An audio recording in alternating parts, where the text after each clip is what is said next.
So I live in California, but I recently bought two quadplexes in Cincinnati. There's a couple of reasons I like quadplexes. Number one, anything in the multifamily space allows greater cash on cash return typically than a single family home rental. And the reason I like Cincinnati is because it's becoming a booming housing market, very, very strong rental market. And also because of all the hospitals in the area, it's great for midterm rentals. And midterm rentals are just exploding everywhere, especially in Cincinnati. So bought two quadplexes out there. And every time you buy a property that already has tenants in the home, there's always kind of a difficult, sometimes easier, but there's always some issues that pop up with the transition of ownership with existing tenants in a property. No different. We had some issues with this. The previous owner said that they would help us out in this transition, but what we found over about 2.5 months of not receiving any rent was help us out meant him going and collecting money on our behalf and keeping that money. So once we found that out, we felt like we had no choice but to hop on a red eye and go get it straightened out. So we hop on a red eye, land in Cincinnati in the morning, go meet the tenants, explain what's going on from our perspective. And we found out wild stuff like the phone numbers that we were given that were supposed to be the tenant's contact information were actually like ghost numbers of the previous owner. And he was texting us as if he was the tenants. I mean, just wild, wild stuff.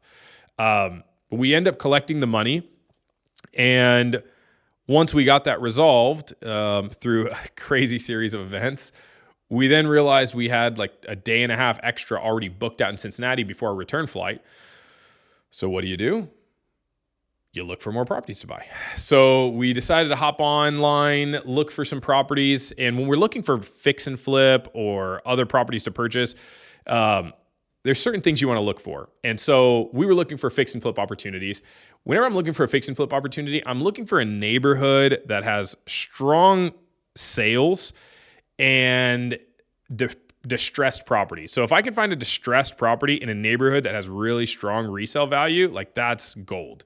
And sure enough, we found two properties, both happen to be from the same seller, that were about 1.5 blocks away from each other in an up-and-coming neighborhood. So we scheduled a tour, walked through both. They looked good, but there was a lot of work that needed to be had.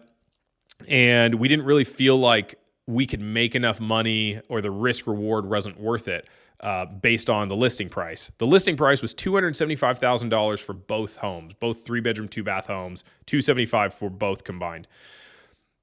Wouldn't make sense for us. So we decided to offer what would make sense for us, which was $175,000. So take from this that don't be afraid to put in the offer that makes sense for you, irrespective of what the listing offer is. And I think a lot of people make the mistake of when they do their analysis and they see how far away their offer would need to be from where the listing price is, that they feel like, well, there's no way the seller is going to come down that low, so I'll just move on.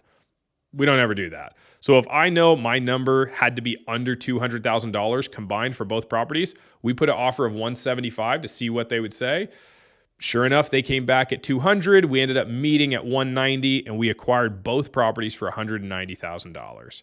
Now, combined, these properties are going to need about $100,000 in rehab. And that $100,000 is going to take care of new floors, new paint, new bathrooms, a new kitchen in each.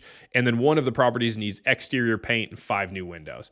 So for us to get that done, it was going to take $100,000 in rehab. So now when we're evaluating this deal, we've got $190,000 acquisition of the properties. We've got $100,000 rehab budget for both. So our all-in is $290,000.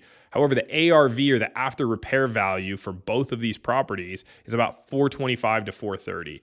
So that leaves $135,000 after real estate commissions. When we sell, we should walk away with somewhere around $110,000. So starting out with having a terrible transition from buying a couple of quadplexes, having the previous owner in essence steal our rent money after the properties were ours, we were able to then convert that into a positive story, which was picking up 2 more fix and flip properties that we should make $100,000 to $110,000 on. So I guess the moral of the story is Even when things take place that make you feel, frustrated, angry, people are cheating you or whatever, like there's always a way to turn and find some good out of it. So don't let that negativity like pull you down. Make sure that your headspace stays right and always be on the lookout for more opportunities. So I'd love to hear if anybody has any wild stories in property purchases that they've done. Go ahead and comment those down below. I'd love to read through those. And then if you have any questions on any of this or want more details on anything, please comment, reach out. I'm more than happy to answer those at any time.